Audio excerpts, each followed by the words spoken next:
For me, the most interesting thing about this arrest of the Kirk's alleged killer is what you've got is he won't talk to the cops. The police have said, well, he's just not cooperating, he won't say anything.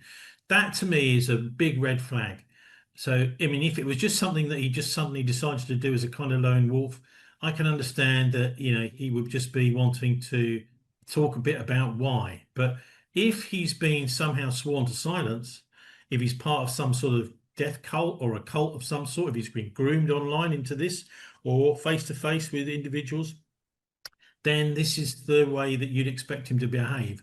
I'm saying absolutely nothing, using his rights not to talk at all about why he did what he did. And maybe things will come out in court that haven't so far, but it may be that he just keeps quiet. There's a balance between the two possible ways this happened. So it may be that he's just been encouraged to do this by all of the hate that's been being circulated about Charlie Kirk over the last few months, and particularly since, as the Grey Zone reported, that Kirk refused money from Netanyahu. Yeah. Looking back at I was Tommy going to Robinson. ask, do you think there's a connection? Because that's the other thing that's being said right now about this Well, it horrible looks thing. very likely because Charlie was talking more and more. He's a very influential guy. He was going places. He was Yeah. another potential senator, potential president in the years to come. And when it first happened, it reminded me a bit of the attack in 2011 in Norway of Anders Breivik when he went around and shot and killed Mm. around about 80 people in Norway, most of them young Labour activists on their summer camp. So the idea is these people in the future are going to be the enemy of the right in Norway. So let's just blow them away before they even get into their teenage or into their 20s, and get started on a career. Well, the same exact thing is true with Charlie.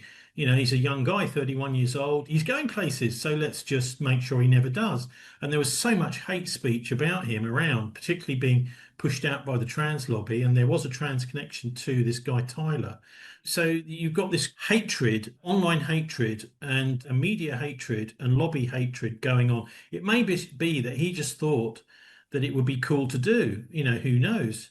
Maybe a bit like the guy that tried to kill Trump. Actually, the crazy thing is when now this is almost normal for people to say, oh, I think such and such should be killed. Well, back when I was a journalist, you would never be transmitting that. You'd be taking it to the police.